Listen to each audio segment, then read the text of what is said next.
जय हिंद स्टूडेंट्स, स्वागत है आप सभी का आपके अपने YouTube चैनल ज्ञान ऑनलाइन क्लासेस पर। आज के इस वीडियो में हम लोग रीजनिंग के अति महत्वपूर्ण टॉपिक पर चर्चा करने वाले हैं, जिसका शीर्षक हमने दिया है शब्दों का तार्किक क्रम, जिसे इंग्लिश में हम बोलेंगे logical sequence of words. Reasoning के सिलेबस में ये एक बहुत ही महत्वपूर्ण टॉपिक है। एसएससी, रेलवे, व्यापम वगैरह के एग्जाम में इस टॉपिक से निश्चित रूप से एक न एक क्वेश्चन आपने देखने को मिलता है, और यदि आपने कोई एग्जाम दिया होगा तो भी आपको इस तरीके के प्रश्न का आमना सामना करना पड़ा होगा। हालांकि इस तरीके के जो प्रश्न होते हैं वो थोड़े से सरल होते हैं। यदि आपको सामान्य चीजों की सामान्य जानकारी होगी तो आप ऐसे प्रश्नों को बना सकते हैं। इस तरीके के प्रश्न होते क्या है, इसके बारे में चलिए हम लोग जानते हैं और इसको बनाया कैसे जाता है। ठीक है, देखिए इस टाइप के जो प्रश्न, मतलब इस टॉपिक में जो प्रश्न होते हैं वो कम से कम 4 से 5 शब्द आपको इस तरीके से दिया रहेगा। उन शब्दों में कोई ना कोई संबंध होगा। जो शब्द आपको प्रश्न में दिए रहेंगे उन शब्दों में कोई ना कोई संबंध होगा। उन्हीं संबंधों को, उन शब्दों के जो अंतर संबंध होते हैं, जो रिलेशन होते हैं, उन संबंधों को हमें समझना है और समझ करके उसे एक उपयुक्त सीक्वेंस में, क्रम में जमाने का प्रयास करना है। और हमको देखना है कि जो ऑप्शन दिया गया है उस ऑप्शन के हिसाब से हमने जो सीक्वेंस जमाया है वो ठीक बैठ रहा है कि नहीं बैठ रहा है। समझ आ रहा है? देखिए, ऐसे प्रश्नों को बनाने के लिए कोई फार्मूला नहीं है, कोई नियम नहीं है। मैं बार बार बोलता हूं, रीजनिंग के किसी भी टॉपिक में कोई भी जादू का छड़ी नहीं है कि आपने घुमाया और आपसे क्वेश्चन बन गया। प्रैक्टिस मांगेगा, सामान्य चीजों की सामान्य जानकारी मांगेगा। जितने बार प्रैक्टिस करेंगे, जितने आप आसपास की चीजों को जानेंगे और जितने नए नए प्रश्नों से आपका सामना होगा, आपका जो रीजनिंग बनेगा, चाहे रीजनिंग का कोई भी टॉपिक हो, वो बढ़िया बनेगा। समझ आ रहे हैं? चलिए, तो बिना देर किए इसको शुरू करते हैं। और शुरू करने से पहले मैं आपको बता दूं, आपको एक बार वीडियो को पॉज करके जो प्रश्न दिया गया है उसको खुद से बना के देख लेना है। उसके बाद हम जो बताएंगे उसको आपको देखना है। चलिए, तो मैंने बोला कि इस टॉपिक के प्रश्नों में 4-5 प्रश्न दिए रहेंगे, मतलब 4-5 शब्द दिए रहेंगे, और उन शब्दों में कोई ना कोई आपस में अंतर संबंध होगा। उन्हीं संबंधों को पहचानना है और एक क्रम बना करके अपने को देखना है। चलिए शुरू करते हैं। तो पहले प्रश्न में हमारे पास क्या क्या शब्द है जी? देखिए, इलाज, डॉक्टर, निदान, रोगी, स्वास्थ्य, लाभ, ये 5 शब्द अपने को दिया है।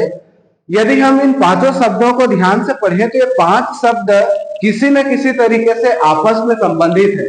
भाई डॉक्टर है, रोगी है, इलाज है, स्वास्थ्य लाभ है, इस तरीके से ये दिया है। यदि हम इसको ध्यान से देखें तो आदमी जो भी है सबसे पहले रोगी होगा, रोगग्रस्त होगा। समझ आ रहे? रोगग्रस्त होने के बाद में वो आदमी किसके पास जाएगा? डॉक्टर के पास जाएगा। सिंपल सी बात, यदि मुझे कोई रोग हुआ है तो मैं किसके पास जाऊंगा? डॉक्टर के पास। अब डॉक्टर के पास जाऊंगा, डॉक्टर मुझसे पूछेगा क्या बात है, क्या समस्या है, बताइए क्या हुआ है। जब वो पूरा जांच पड़ताल कर लेगा, जान लेगा, तो ये जानने की जो प्रक्रिया होती है क्या कहलाती है? निदान कहलाती है। समझ आ रहे? डॉक्टर आपके रोग के निदान का पहले तरीका खोजेगा, उसके बाद जब उसको निदान का तरीका मिल जाएगा फिर वो क्या शुरू करेगा? इलाज शुरू करेगा, ट्रीटमेंट शुरू करेगा।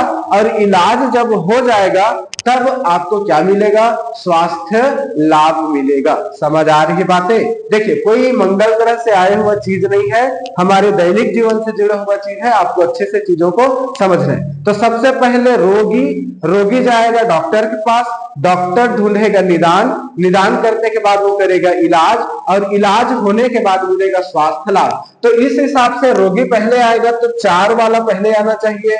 देखो, तो इस हिसाब से ऑप्शन ए और ऑप्शन बी कर गए, या तो सी होगा या तो डी होगा। 4 के बाद रोगी के बाद में डॉक्टर, 4 के बाद 2, 4 के बाद 2, यहां तक तो दोनों ठीक है। अब डॉक्टर क्या करेगा? निदान, निदान मतलब ये 3 आ गया। तो इस हिसाब से ये ऑप्शन डी आपका क्या हो गया जी? सही हो गया। समझ आ रहे हैं? आपको जो शब्द दिया रहेगा उन शब्दों के अंतर संबंध को समझना है कि उनमें आपस में किस तरीके संबंध है। और याद रखना ऐसे प्रश्नों में आपके ऑप्शन भी बड़े काम आते हैं ना। यदि आपको पांचों शब्दों में संबंध नहीं समझ में आता है कोई दिक्कत नहीं, कम से कम 2 शब्दों में संबंध समझ आएगा, कम से कम 3 शब्दों में संबंध समझ आएगा और उसके हिसाब से ऑप्शन को आप देख लेंगे और उसको बना लेंगे। चलिए आगे बढ़ते हैं अगले क्वेश्चन की ओर। हमारा दूसरा क्वेश्चन है, क्या बोल रहे, देखिए 3 शब्द है यहाँ पे, सजा, जेल, गिरफ्तारी, अपराध, फैसला। ये तो और बड़े मजेदार है, सजा मार धार मारपीट सजा होगा, गिरफ्तारी होगा, है ना, तारीख पे तारीख तारीख। चलिए तो इसमें संबंध देखते हैं। तो इनमें सबसे पहले क्या चीज होगा बताओ? कोई आदमी पहले अपराध करेगा, भाई अपराध करेगा, फिर उसको क्या किया जाएगा? गिरफ्तार किया जाएगा, और गिरफ्तार करके कहां डालेंगे? जेल में।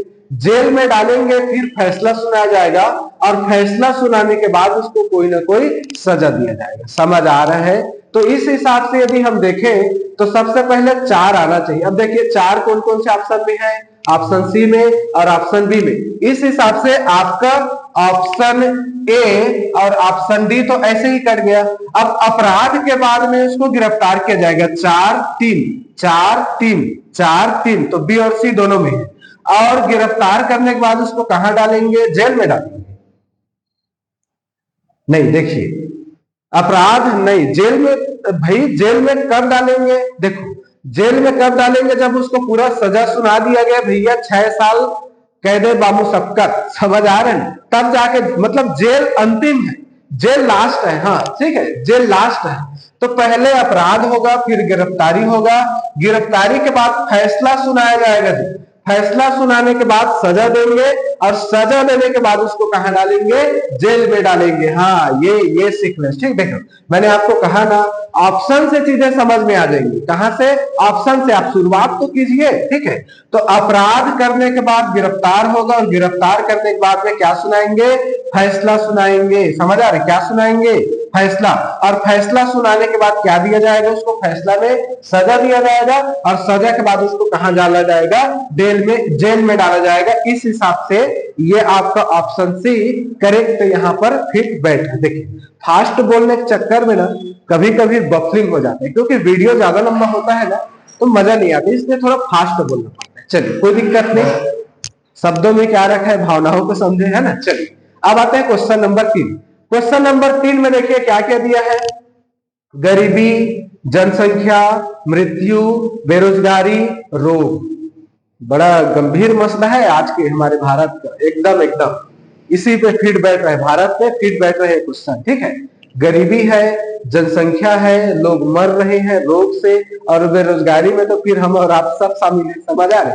चलिए तो इसमें सबसे जो पहला चीज आएगा वो क्या चीज आएगा? देखिए गरीबी एक समस्या है, बेरोजगारी एक समस्या है, रोग भी समस्या है, मृत्यु तो निश्चित है, वो तो होना ही है। तो इन सब का मेन जड़ क्या है? जनसंख्या। मेरे हिसाब से तो इन सब का मेन जड़ क्या है? जनसंख्या। क्योंकि जनसंख्या से गरीबी बढ़ेगी, गरीबी से बेरोजगारी आएगा, बेरोजगारी से रोग आएगा, रोग से मृत्यु आएगा। तो ये सीक्वेंस मेरे ख्याल से जमना चाहिए। जनसंख्या 2, तो 2 कहां से शुरू हो रहा है? देखो ऑप्शन ए में तो 2 नहीं चालू हो रहा है, ऑप्शन बी में हो रहा है, ऑप्शन सी में 2 चालू नहीं हो रहा। मेरे हिसाब से ऑप्शन ए और ऑप्शन सी तो कट गया, ठीक है। तो 2 मतलब जनसंख्या, जनसंख्या से क्या आएगा? बेरोजगारी। जनसंख्या से क्या आएगा? बेरोजगारी। तो जनसंख्या से बेरोजगारी मतलब 2 4, तो देखो तो 2 4 नहीं, 2 4 2 4, हाँ यहाँ पे आ गया, ठीक है। जनसंख्या से आएगा बेरोजगारी, और बेरोजगारी से आएगा गरीबी, गरीबी, गरीबी के बाद आएगा रोग, और रोग के बाद आएगा मृत्यु। तो इस हिसाब से ऑप्शन डी मेरा क्या हो जाएगा? सही हो जाएगा। समझ आ रही है बातें? देखिए ऐसे ही बहुत ही आसानी से आपको चीजों को समझना है और समझ के आगे बढ़ना है। तो इस तरीके से ये सीक्वेंस इन 5 शब्दों में ये जमने वाला है, ठीक है। देखिए ये टॉपिक आपको समझ में आ गया होगा मेरे ख्याल से, ठीक है। चलिए आगे वीडियो बढ़ते हैं, वीडियो में आगे बढ़ते हैं, आगे देखते हैं। अगला हमारा क्वेश्चन नंबर 4 क्या शब्द दे रहा है? मेढक, बाज, टिड्डा, सर्प, घास। अब देखिए इस प्रश्न पे थोड़ा विचार कीजिए, क्या क्या दे रहे हैं? मेढक, बाज, टिड्डा, सर्प, घास। ये सब एक दूसरे के जानी दुश्मन है, समझ आ रही? मेढक, बाज, टिड्डा, सर्प और घास। तो हम लोग शुरुआत कहां से करें? घास, 5 से। तो घास को कौन खाएगा? घास को टिड्डा खाएगा, है ना। और टिड्डा को कौन खाएगा? मेढक। अब मेढक को खाएगा सांप, और सांप को खाएगा बाज। ठीक है, तो इस हिसाब से, हाँ ठीक तो यार, ठीक। तो पहले घास को कौन खाएगा? टिड्डा, भाई शाकाहारी है बेचारा। टिड्डा को कौन खाएगा? मेढक। मेढक को कौन खाएगा? सांप। और सांप को लास्ट में कौन खा जाएगा? बाज। अब बाज को कौन खाएगा मत पूछना, ठीक है। चलिए, तो यहां पर हमारा घास से शुरू है 5 वाला ऑप्शन। तो 5 किस में है जी? ए में है, बी में है, ठीक। नोटा वाला तो अभी ये तो खत्म सी। तो 5 घास को कौन खाएगा? टिड्डा। 5 3 5 3 5 3 दोनों में। और टिड्डा को कौन खाएगा? मेढक। 1 5 3 1 5 3 4, ये तो खत्म आपका। ये आपका आ गया ऑप्शन ए। तो घास को खाएगा टिड्डा, टिड्डा को खाएगा मेढक, और मेढक को खाएगा सांप, और सांप को खाएगा बाज। इस तरीके से इन 5 शब्द में आपस में अंतर संबंध बन रहा है, ये आपको ध्यान में रखना। चलिए आगे बढ़ते हैं वीडियो में बिना देर किए। अब आपको चीजें समझ में आ रही हैं, खुद से भी बनाने का प्रयास करना। चलिए क्वेश्चन नंबर 5। क्वेश्चन नंबर 5 क्या शब्द दे रहे हैं? देखिए, शिक्षा, शिक्षक, छात्र, विद्यालय, समाज। बड़ा जोरदार क्वेश्चन है ये। डीएलएड 2016-17 के एग्जाम में पूछा गया था जी, टीचर वाला जो डीएड वगैरह के एग्जाम होता है ना, उसमें। और निश्चित रूप से पूछना चाहिए, टीचर बनना है आपको या कोई भी गवर्नमेंट जॉब लेना है, तो इस तरीके के शब्दों में तर्क लगाने आना चाहिए कि क्या क्या संबंध। चलिए देखते हैं। शिक्षा, शिक्षक, छात्र, विद्यालय, समाज। यहां पे यदि हम बहुत ही गंभीरता से सोचें तो क्या संबंध बनना चाहिए? देखिए, पहले विद्यालय आएगा क्या? विद्यालय में छात्र जाएंगे? नहीं, विद्यालय में शिक्षक जाएंगे, और शिक्षक छात्र को शिक्षा देंगे। तो 4 2 4 2 4 2 वाला तो कोई जगह ऑप्शन नहीं है। 4 से यदि हम 3 जाए, 4 से यदि हम 1 जाए, 4 से 1 नहीं यार, ऐसा यहाँ पे देखिए, मेरे ख्याल से इसमें ना, देखिए ज्यादा देर नहीं करते हैं, बढ़ते हैं आगे। सबसे पहले छात्र आएगा, और छात्र के बाद में आएगा शिक्षक। छात्र और शिक्षक ये दोनों जाएंगे विद्यालय में, और विद्यालय में जाकर के शिक्षा ग्रहण करेंगे, जिससे एक अच्छे समाज का निर्माण। एक बात तो क्लियर है, समाज सबसे लास्ट में आएगा, समझ आ रहे हैं? तो 5वां सबसे लास्ट में आएगा। ऐसा कौन सा ऑप्शन है जिसमें 5 सबसे लास्ट में है? ए में है, देखो बी तो कट गया, इसमें देखो कम से कम एक ऑप्शन तो कट गया ना जी। और सबसे पहले क्या आएगा? छात्र। तो 3 पहले नंबर पे आएगा, 3 ये कट गया, 3 इसमें भी नहीं है, 3 इसमें भी नहीं है, ये आपका आ गया ऑप्शन डी। देखिए, छात्र, उसके बाद में आएगा आपका शिक्षक, और ये दोनों जाएंगे कहां पे? विद्यालय में। 3 2 4, और विद्यालय में क्या दिया जाएगा? शिक्षा दिया जाएगा, और शिक्षा से एक अच्छे समाज का निर्माण हो। देखिए आपको थोड़ा अजीब लगेगा, सर छात्र कैसे? एक बार सोच के देखिए, पुराना मतलब पीछे पीछे पीछे पीछे जाइए आदिकाल में। तो आदिकाल में विद्यालय पहले बना होगा कि पहले कोई स्टूडेंट या इंसान बने होंगे? जाहिर सी बात है, कोई ना कोई इंसान बना होगा, वही स्टूडेंट बनेंगे, फिर उन्हीं में से कोई ना कोई शिक्षक बनेगा। और इन लोगों को जब शिक्षा ग्रहण करना है तो किसी विशेष जगह पे जाना पड़ेगा, जिसको नाम क्या दिया गया? विद्यालय। समझ आ रहे हैं? तो पहले छात्र आए। अरे छात्र ही नहीं होंगे तो शिक्षकों की क्या जरूरत है?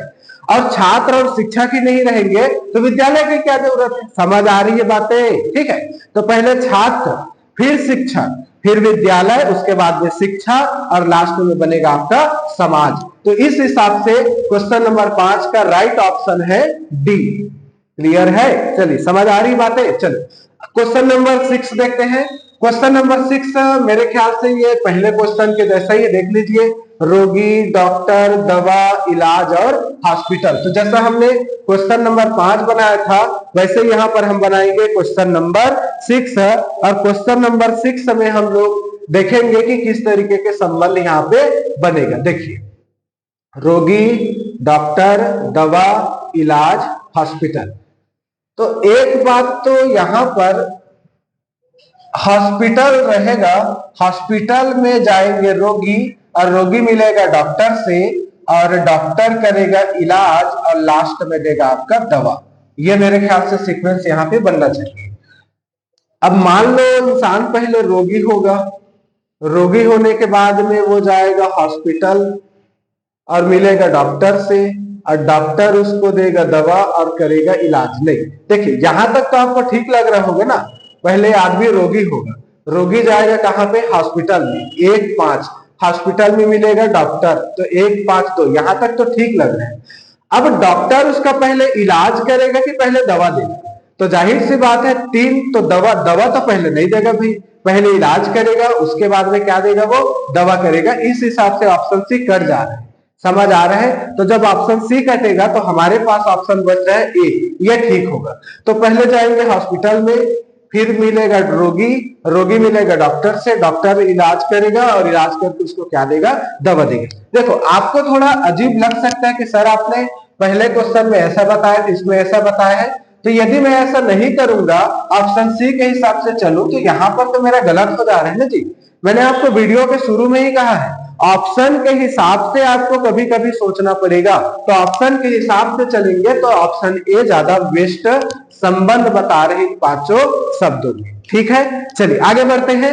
बस 2 क्वेश्चन और इसमें करेंगे। आपको इतना क्वेश्चन मेरे ख्याल से सफिशिएंट रहेगा। देखिए, रीजनिंग के ना किसी टॉपिक को समझना इंपॉर्टेंट है।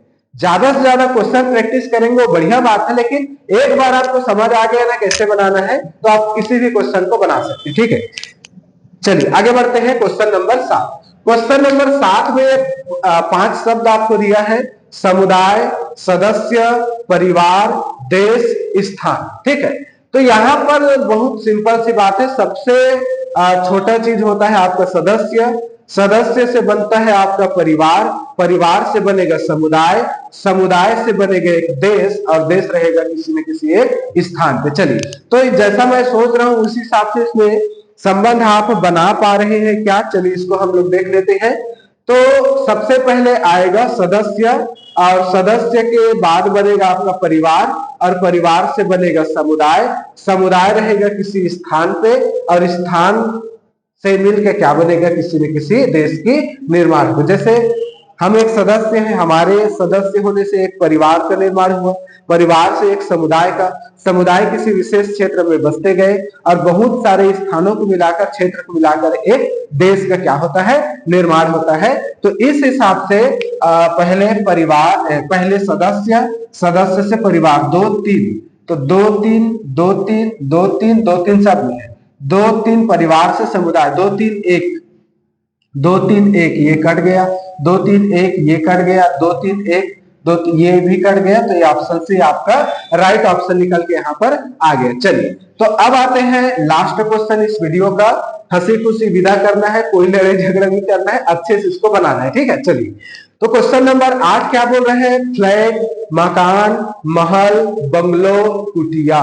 ये तो फिर एकदम इजी क्वेश्चन हो जाएगा मेरे ख्याल से, इतना समझाया हूं आपको, अब तो समझ आ गए। ये आकार की बात कर रहे हैं, तो बताइए सबसे छोटा क्या होता है, कुटिया, कुटिया के बाद में आपका आएगा फ्लैट, फ्लैट के बाद में मकान, मकान के बाद में बंगला और बंगला के बाद में महल, महल सबसे बड़ा होता है। तो ऑप्शन ये जो 3 रहेगा तो सबसे लास्ट में रहेगा, तो इस हिसाब से ऑप्शन ए कट गया, ये 3, ये 4 दिया है तो ये आपका सी कट गया, ये 3, या तो ऑप्शन बी सही होगा या तो ऑप्शन डी सही होगा।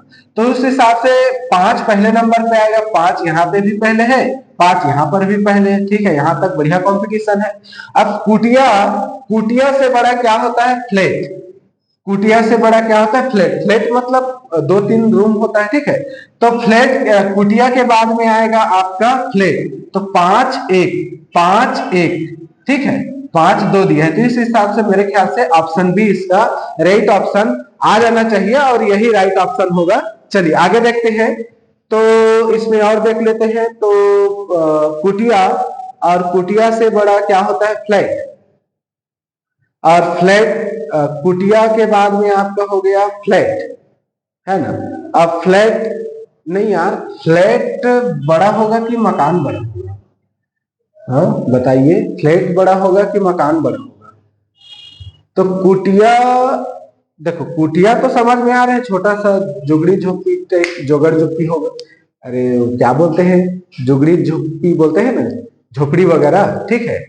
तो कुटिया, कुटिया के बाद में फ्लैट बड़ा होगा कि मकान बड़ा होगा? तो कुटिया के बाद में, कुटिया के बाद में यहाँ पे हम मकान को लेंगे। कुटिया के बाद मकान, मकान के बाद में फ्लैट, फ्लैट के बाद में बंगला, बंगला के बाद में महल।